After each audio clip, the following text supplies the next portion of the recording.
I think if you can really start to listen to yourself and clear out all of that other noise, like you really do know when you know if it's right for you or if it's not right for you.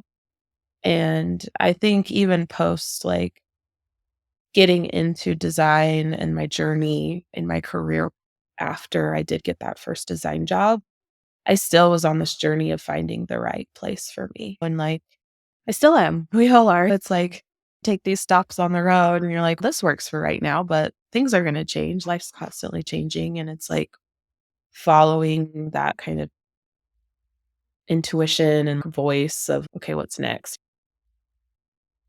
Hello and welcome to the Shift Your Day Job podcast. I'm Brittany Cates, your host and companion on this incredible journey of career transformation. Get ready for inspiring stories, valuable insights, and a roadmap to shift your mindset towards a more fulfilling professional life. In each episode, we explore the remarkable journeys of individuals who made the leap from one career to another. As we navigate through these stories together, you'll find motivation, strategies, and the confidence to pursue your dreams. Whether you're feeling stuck, contemplating a change, or just seeking a dose of inspiration, this podcast is your weekly companion. Tune in every Thursday as we uncover the secrets to shifting your day job. I'm Brittany Cates, and I'm here to guide you on your path to a more fulfilling career. Hello, and welcome back to another episode. I'm so grateful that you're here listening today. I have been sick all week, so that's been super fun, and my throat is really sore. So I'm going to make this introduction pretty brief. Today on the podcast, I have my friend and coworker, Amber Evertsen, on the podcast. She is a Utah native who studied graphic design in college, and once she graduated, had a bout of imposter syndrome and continued working in the mortgage industry, something she had been doing to support herself through college. And it's just interesting to hear her experience because I can totally relate. I did something similar and I let my imposter syndrome take me in a different direction in my career. I ended up staying a bit longer in teaching than she did in the mortgage industry, but I'm just really grateful for Amber's willingness to show up on the podcast today, share her experience, and be vulnerable. She talks a lot about how she really struggled with her mindset and loving herself and her self-talk, and we get into the topic of therapy and how it has helped her not only in her career, but in her life, to love herself more and trust herself more. And so I really hope you enjoy this episode and that you get out of it the heartfelt message from her personal story that you are enough. So without further ado, please welcome Amber Evertsen to the podcast. Hi, Amber. Thanks for being willing to be on my podcast today. How are you? I'm doing good. It's Saturday, so I don't have to work. So it's a good day today. Awesome. I appreciate you wanting to share your story with the audience. So let's dive right in. If you don't mind telling us a little bit about your career and how it's progressed, what were you doing and what are you doing now? Yeah. So I went to college for graphic design and knew pretty quickly that I wanted to do that. I got my bachelor's in a fine arts degree and it had a visual communications emphasis, but it's pretty solidly in graphic design. And then I had to work through school. So I processed mortgage loans. My mom's in mortgage industry and she got me into that industry to make money. And it was actually like pretty good money for college student. It wasn't amazing, but it was like paid more than the bills for a college student. I wasn't a starving student, so I really enjoyed that. And it was like full time, but it was that job where you could like leave it at work for the most part. So I didn't have crazy hours or anything. It was just a full-time job. I was studying graphic design, doing my full-time job. And then when I got to like my senior year in college, I actually got a job in the marketing department at the school. So I quit processing. I did marketing, like a student intern type of job. Like they reserve certain amount of spaces for students to learn on the job.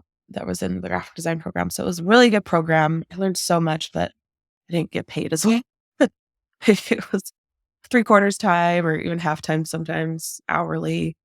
And so I took this pay cut to do it, which was fine because I loved it. I loved everything about it, but it was hard. Like it pushed me out of my comfort zone. Like we had workshops to brainstorm ideas and stuff. And that was like really hard for me because I thought everyone in the room was better than I was. So, you had like some people that they were amazing illustrators and they produce like such great work. And I see their stuff and I'm like, they have it all figured out and they know better. And I was really shy to share my ideas or be in the room and not sit there and think about how I wasn't adding up. So that was like a big stumbling block for me when it came to design. But I'm so glad I did in that setting because it was the right time for me to struggle with that. It was like you're learning, you're in school, everyone was really helpful and kind, even though I had that kind of problem. I knew I loved it. I knew I loved doing design. I loved just kind of everything about it. And so I graduated from college and it was time to move on for the marketing team at UVU and spread my wings. And I got super scared. I was like, I'm probably not good enough. Most people are looking for like the cool agency job in Salt Lake that they can like do cool work and get this fancy job at an advertising agency or whatever. And so of course I was like, ooh, I need to do that. That's the thing to do in graphic design. So I psyched myself out, I guess. I got scared and I'm like, I can't do it. Like my portfolio is not strong enough. They probably won't even let me interview. Even if I sent my resume, they probably wouldn't do it. I think I talked myself up to sending my resume to a couple places. There's one in Salt Lake they did environmental graphics and that was just would be amazing. So I had the courage up to send it to that one. But I knew in the back of my head, like I probably won't get a call from them because they're really like more prestigious. And I think it's also, you learn it's about networking. So anyways, so I think I had one feeble attempt at getting into the design industry post graduation. And then I had processing mortgage loans as a fallback. So it was safe and easy. So I just was like, okay, I'll just do that. And when the time's right, or at some point, maybe I'll go back and try and get a job in graphic design. So I did that as probably about a year and a half that I was just processing mortgage loans. Post graduation, I was done with school. I was just doing that job. And I think I had this moment when I was like going to work in that job where I thought, because it can be stressful at times, even though it's, like I said, like a 9 to 5, you can leave it at work or whatever.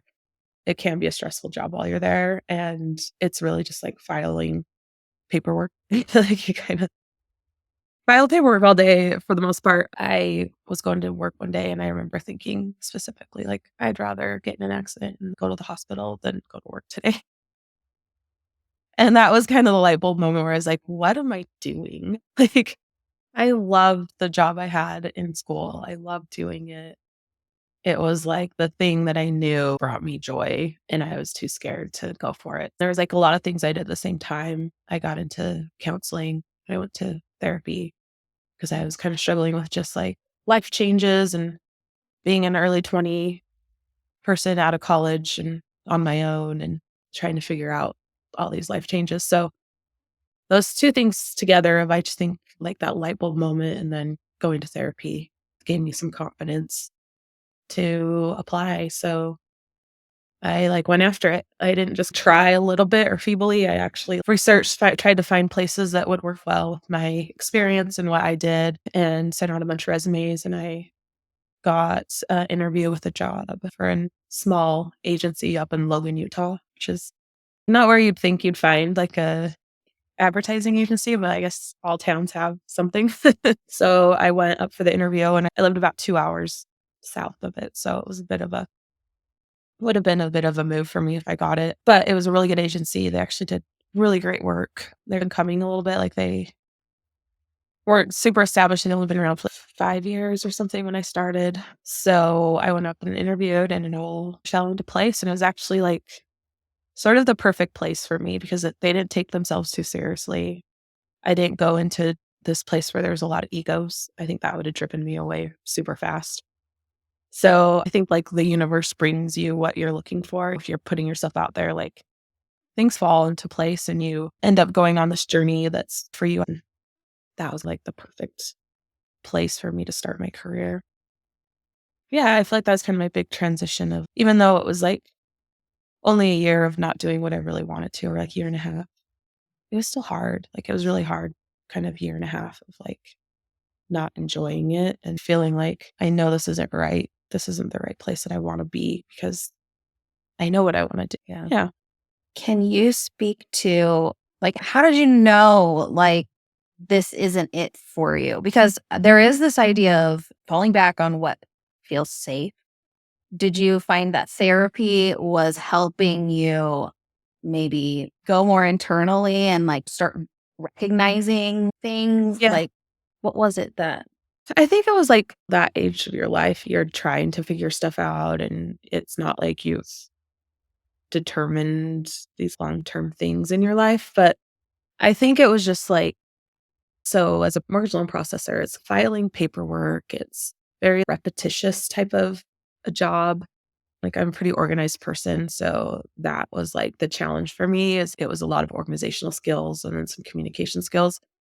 But it didn't take long to feel like I had reached a point where this is it. There's no getting better at this thing. I can keep doing this really efficiently, but I've reached the top of like challenges in this job. And then the next move would have been like going and being a loan officer because that's like the next natural progression of that industry for me if I wanted to move up in career. So I think it was a combination of I knew I didn't want to be a loan officer. My mom does it and she it's so stressful, such a stressful job. It's dealing with people's money. And I just had more like creativity. So I think it was that I just saw where this was going to lead. And I knew I had done other things previously in college and in that marketing job that like, that's what I wanted to do. So it just kind of all came together. And then I think the therapy actually gave me confidence. It helped me to be a little more introspective, to be like, what is it that's blocking me? And think about that and not just like gloss over, oh, I feel like I'm not good enough or that I couldn't do it. Instead of just letting that be the feeling, it's why do I feel that way? And is that true? Like, where does that come from? And is it true? And so I spent months diving into those questions with someone, super helpful and clearing that roadblock of like, where did that belief come from? And I don't think any of us, we're all destined to, I think, fulfill our dreams and go after what we want. And if there's something like that in the way, it's coming from somewhere that's usually not true. If you have those feelings of, I'm not good enough, I can't do this, like those thoughts and feelings come from somewhere that's a story you told yourself. Yeah. So I think it was a culmination of all those things. Like I knew this isn't what I want to do the rest of my life. And then I got the confidence to overcome those barriers that I put on myself through therapy. Yeah.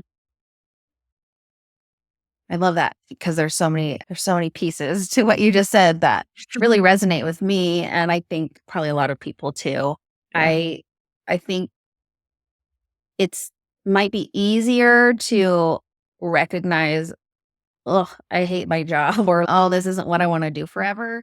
But having the courage and like the confidence to figure out why or like figure out, okay, so now what do I do instead of just going with it and like living your Mm. life that way?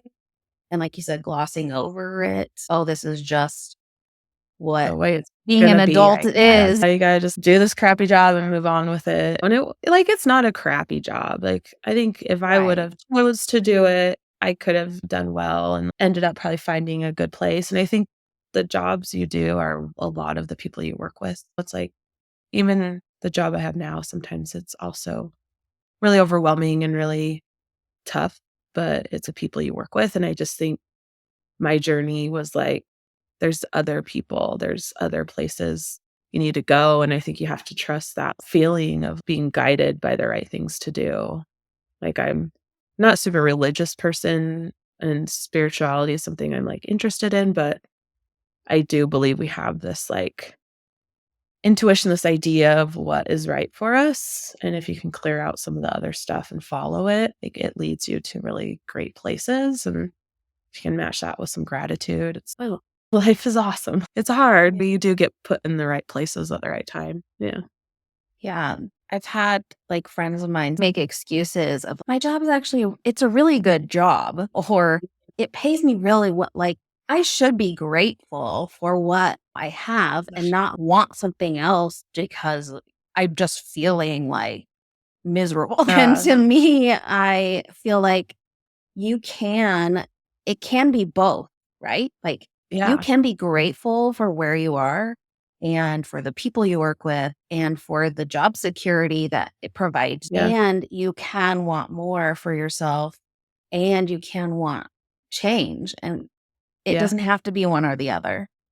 No, and I think if you can really start to listen to yourself and clear out all of that other noise, like, you really do know when you know if it's right for you or if it's not right for you.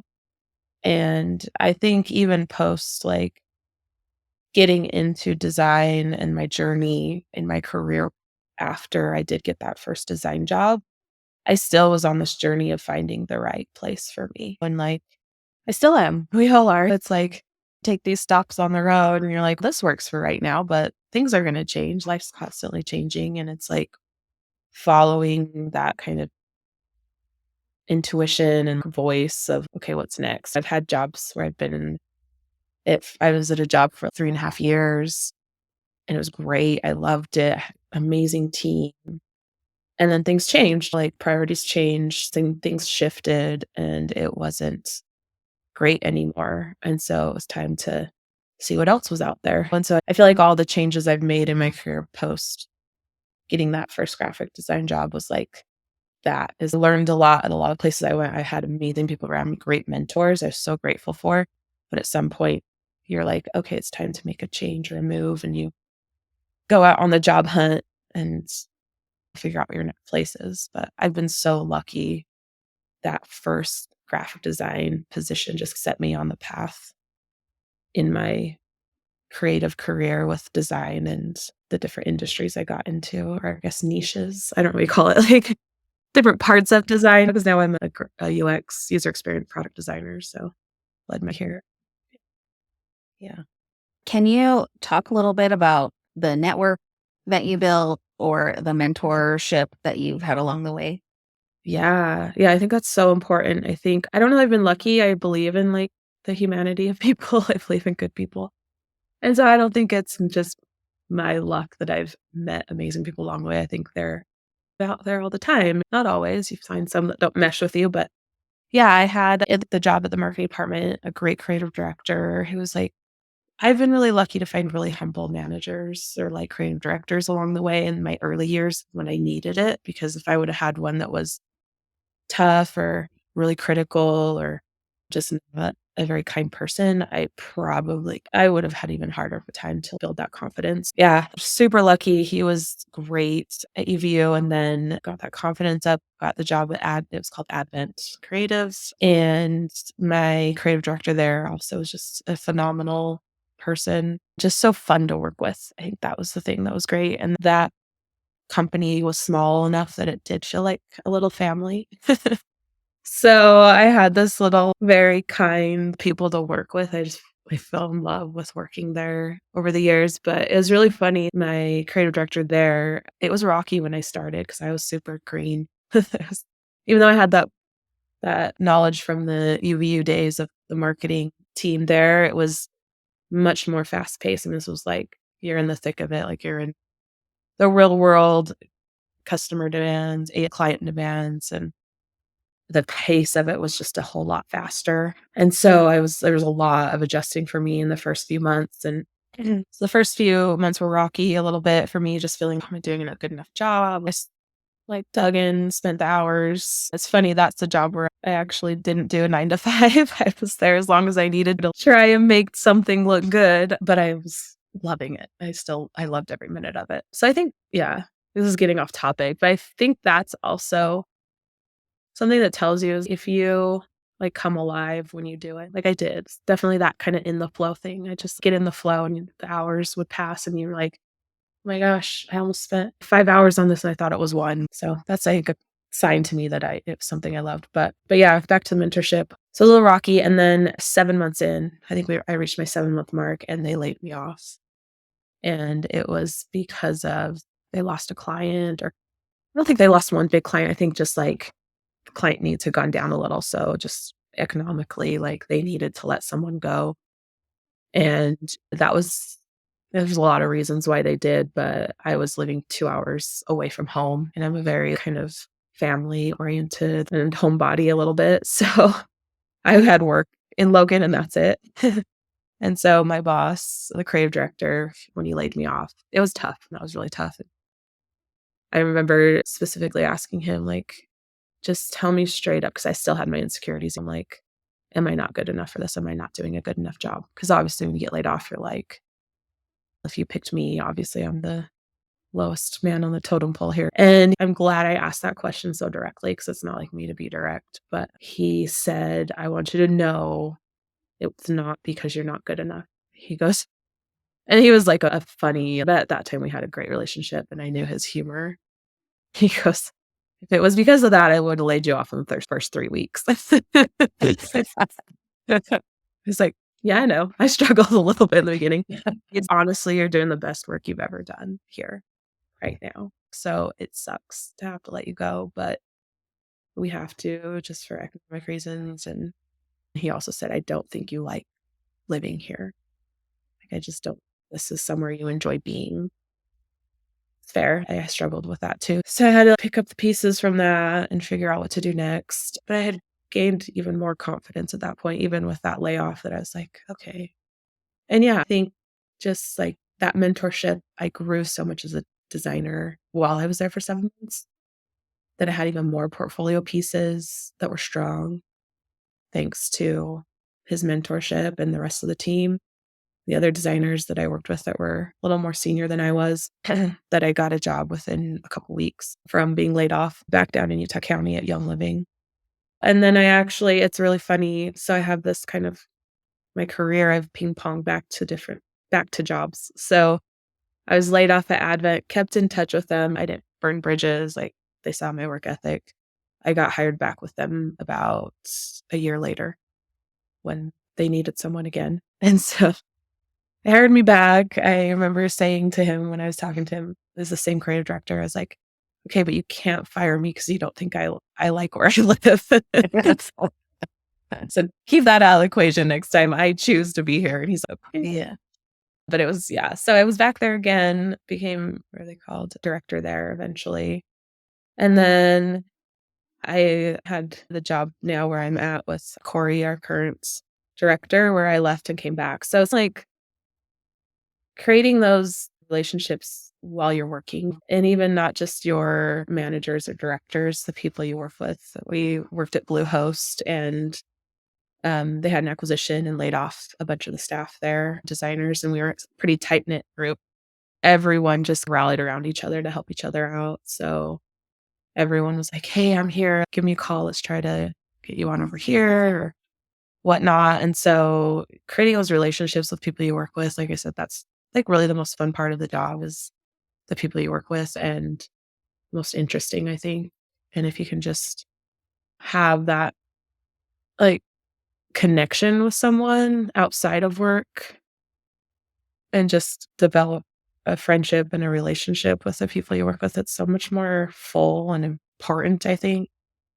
And then just looking out for each other as you go along. I've been super lucky that I've had that with people I've worked with. Yeah, I've talked about this idea of relationships with a lot of people so far on the podcast. And when it comes to networking, I remember feeling very intimidated by networking, but I have realized over time that it really is all about building relationships. And so if you can frame what maybe an insecurity that you have about job hunting or changing jobs or whatnot, it really is just about building relationships and trust, and so you have those references, and also finding people that really want to support you and help you along the way. I know for a long time in my teaching career, I always felt like I can't let anybody know that I want to find a different job. Yeah. And that's not really the best way to go about it, because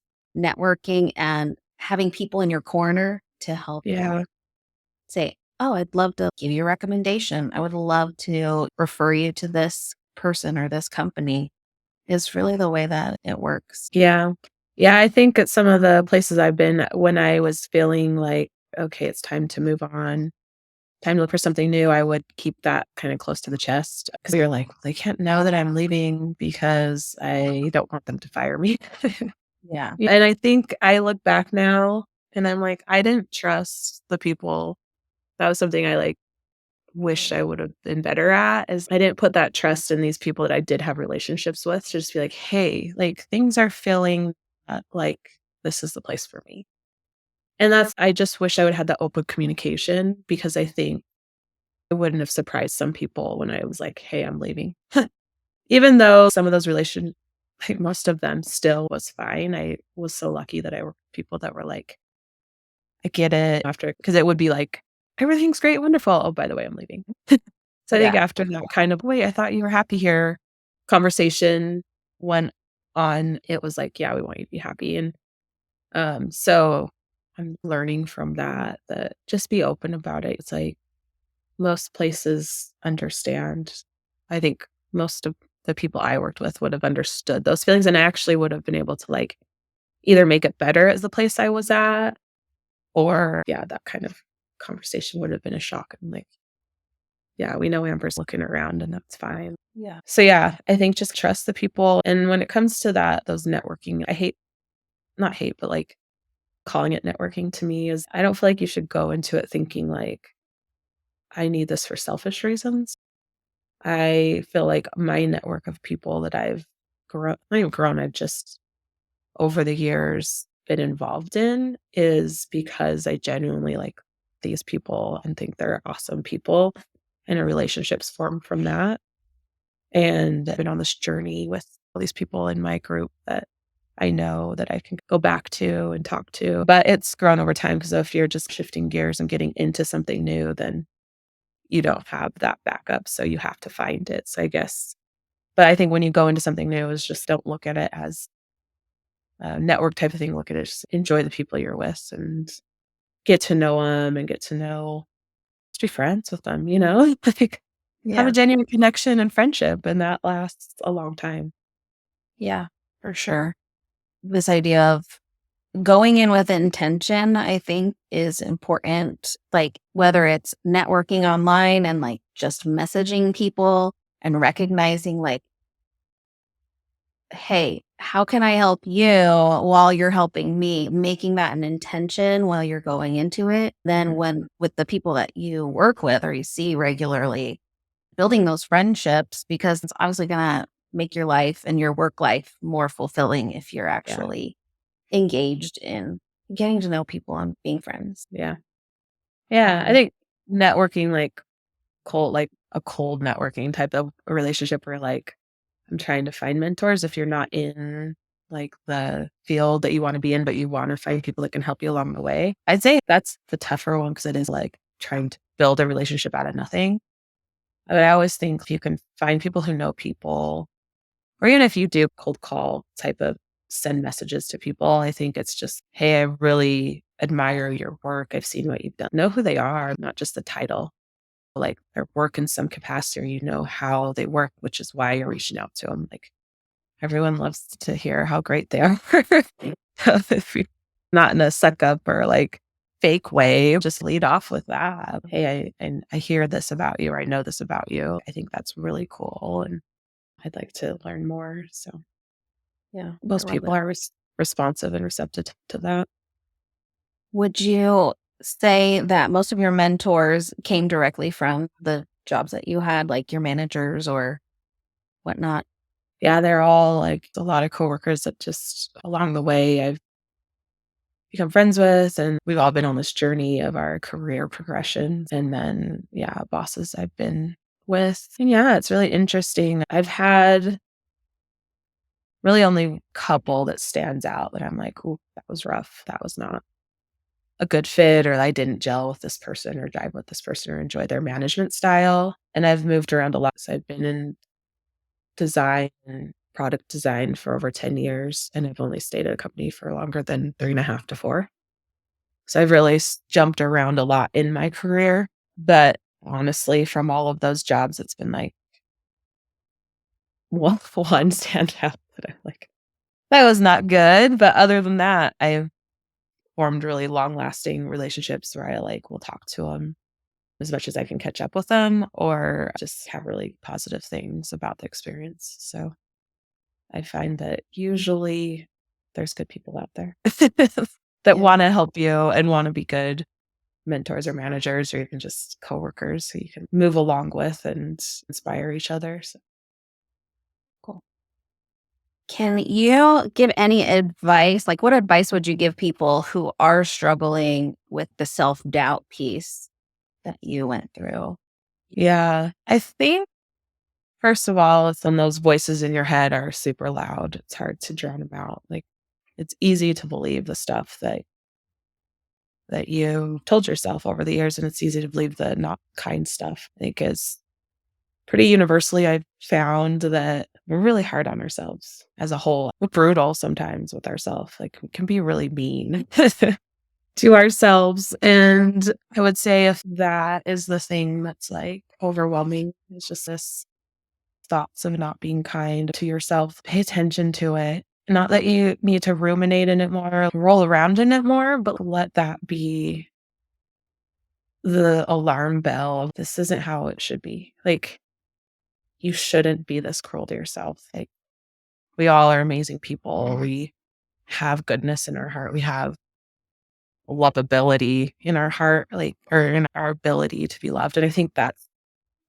we really get down to like brass tacks. That's at the end of the day, we're all like afraid we're not lovable. I found that in like all of this like self-care journey and this journey of understanding my emotions and why I believe certain things about myself. And like being in lots of settings with people, having these conversations about like, why do we do this to ourselves? Why do we believe this? And it a lot of times comes down to a fear about ourselves that we're not enough or we're not lovable. And it's so hard to convince ourselves differently. If that's really what we believe, it's so hard to convince ourselves that's not true. So I'd say pay attention to that self talk, pay attention to what you're telling yourself in your head, and seek out help. I love therapy. It's awful sometimes. It's not fun sometimes, but the results, if you can stick with it, are so good. And even if it's not therapy, like find trusted people, find people that have your best intentions at heart. Sometimes relationships with close people can be difficult because that's where we get our belief system from. And so if that's not there and that's not working, find those relationships or people around you that are kind and that can help you through that, I think. And I think that's why therapy works really good too for me, is that it's a third person that doesn't know me. Like, I know the people around me are biased sometimes and are going to think like I'm the best thing on the planet or not the best thing on the planet. It depends on what situation you're in. But luckily, I've had really loving family around me that I know love me a lot. And so sometimes it's even hard to like, well, you have to love me or my mom or your all this or that. It's like when you go to a third person that doesn't know you, who starts to tell you nice things about yourself, you're like, you don't know me though. How are you saying this? And then you start to maybe think maybe that's true. And then there's hopefully, if it's a skilled therapist, they can help you to dig in and clear that out and see things a little more clearly.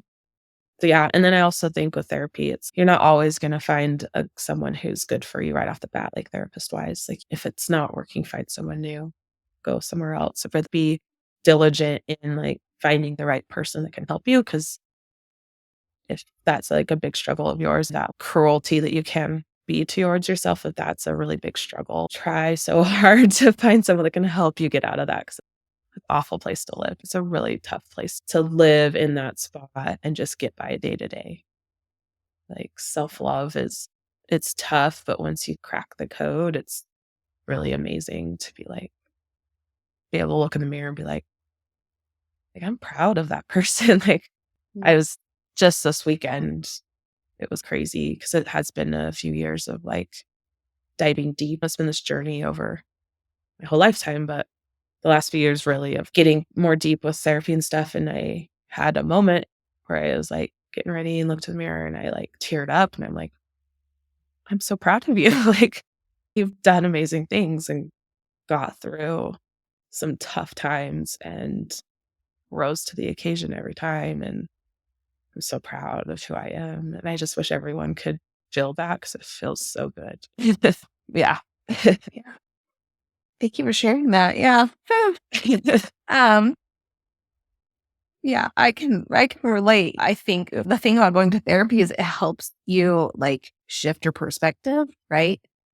And start thinking about things differently, which then helps you start thinking about yourself differently. And so Yeah.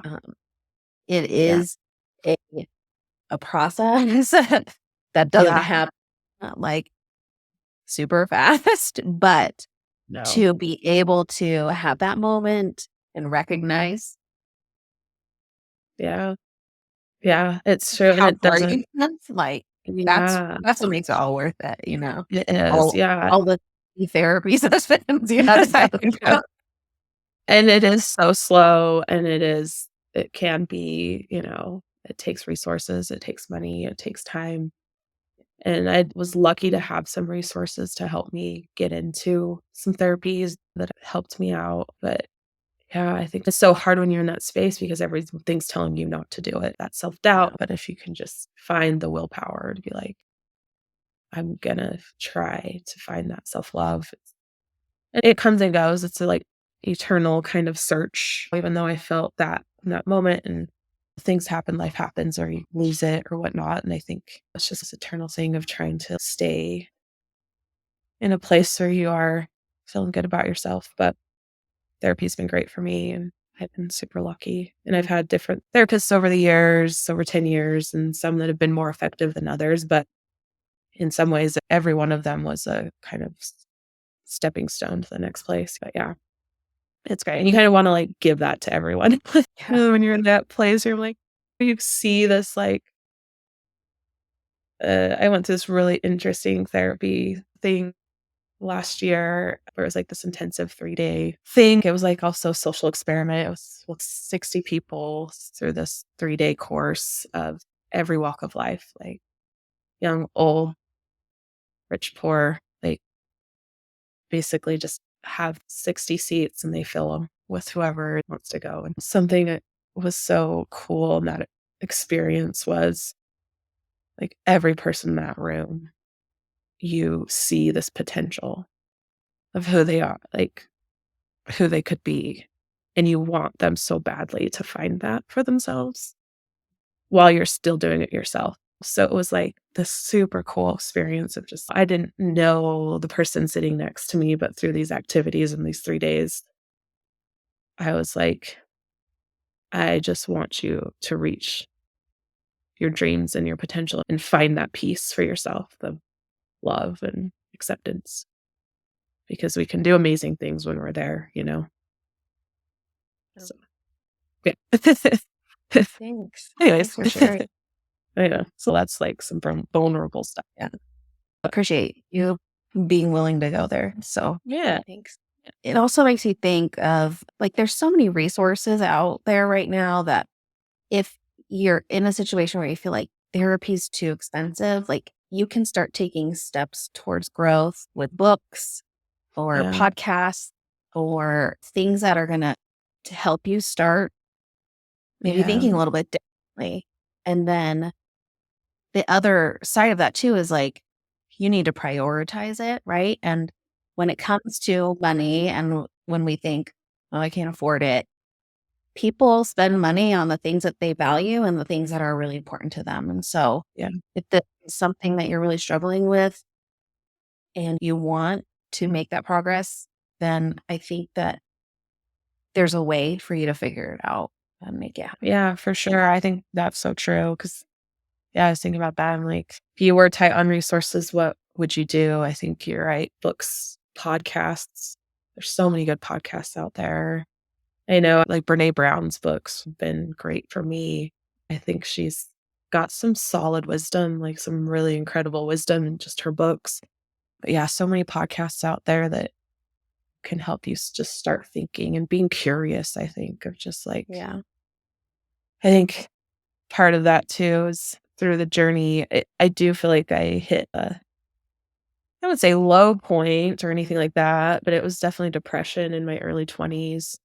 And that feeling of I'd rather go to the hospital right now than go to work. That was a pretty big one that hit me. That I'm like, that's not a great place to be.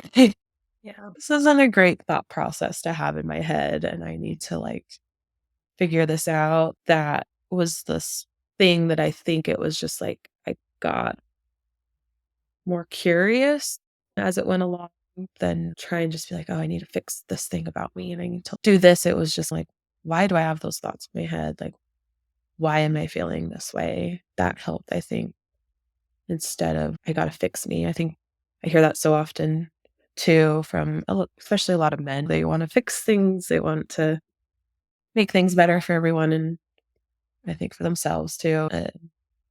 Getting out of that mindset that it's a fix thing. It's more of like, why do I feel this way? And why am I at this point? Or what's going on there? And that usually comes back to life experience and the beliefs that we've picked up along the way about ourselves. And so if you can just frame it that way, of you're not broken.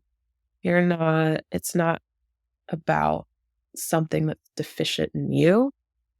It's your life experience. And actually, something I've learned recently is probably as a nervous system response, that's actually a very logical, natural way your body is responding to something. And it just may have led to some beliefs or behaviors that aren't leading you in the direction you want to go. So if I can understand what that response was and take control and guide myself somewhere else, like the shame doesn't have to be there. The I did this thing that I shouldn't have doesn't have to be there because it's just understanding like we're emotional beings and it Yeah. drives our behaviors. So yeah, framing it differently is important, I think. Yeah.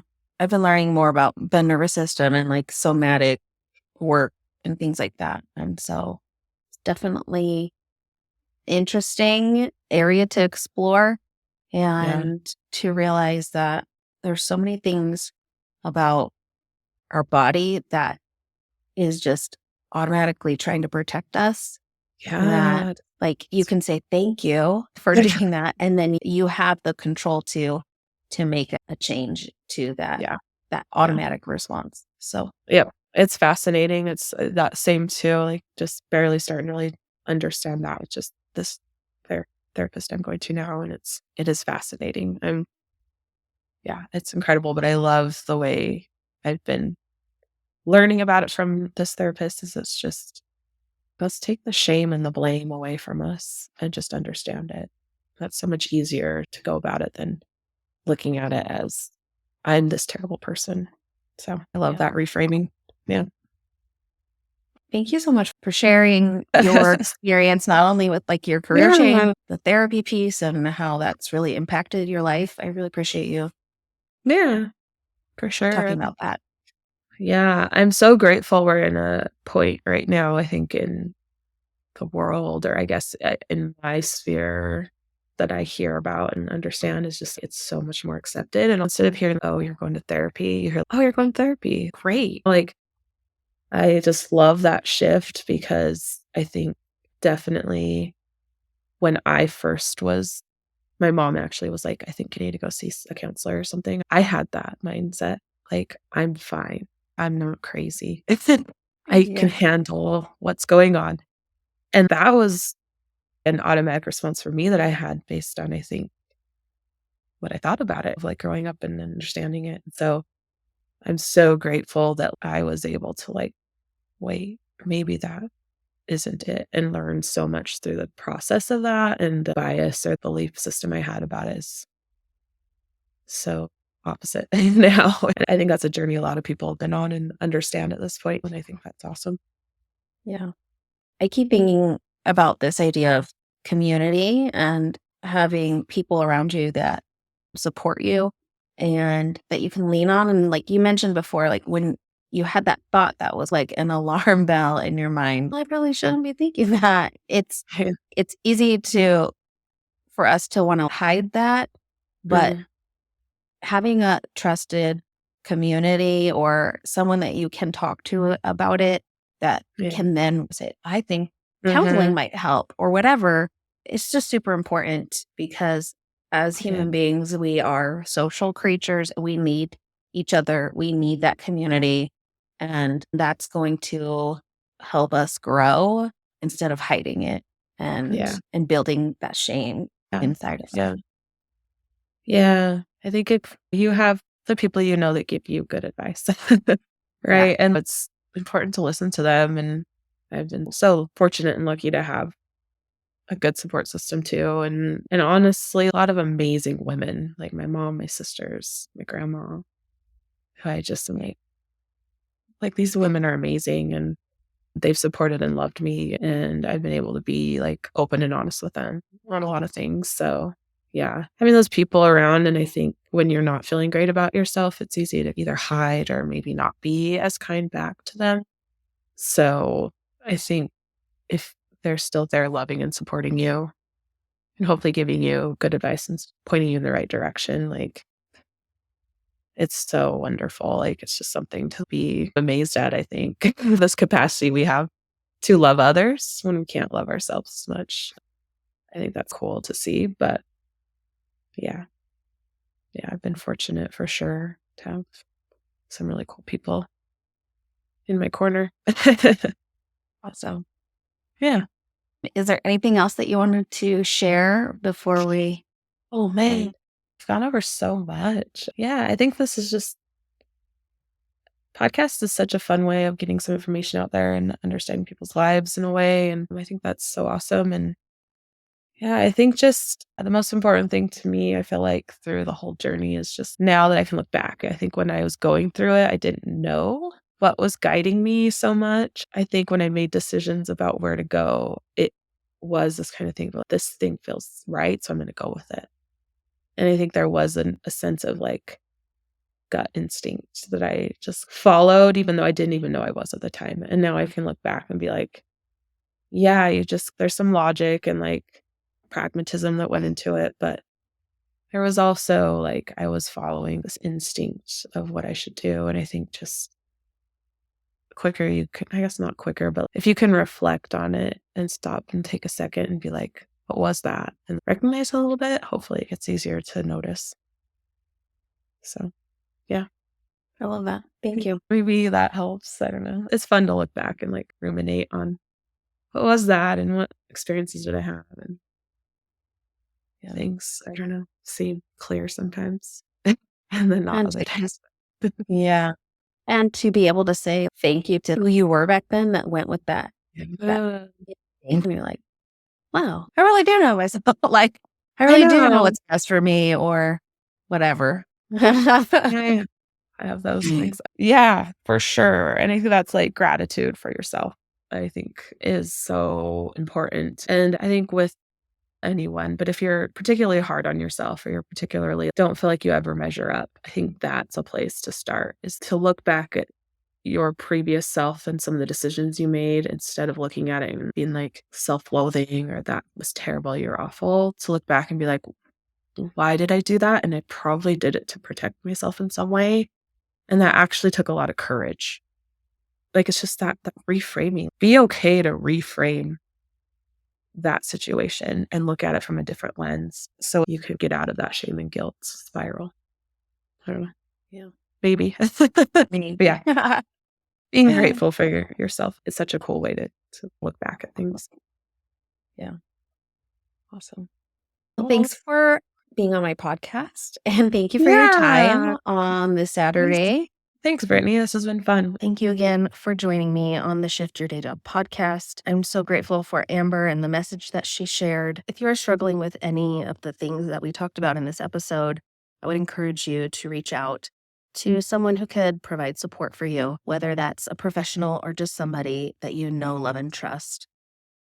In addition, I've put some resources in the show notes to help you get started on your journey of reframing your thoughts and starting to live in a space that is more productive. If this episode resonated with you, please leave a comment and share it with someone that you think will benefit. In addition to that, I'm offering one-on-one coaching services for anybody who is looking for a career transition, but you're not really clear on what your next steps are. I would love to jump on a call with you and see how I can help guide you to a more fulfilling career. Again, thank you for being here today. I'm your host, Brittany Cates, and let's continue to work towards shifting your day job.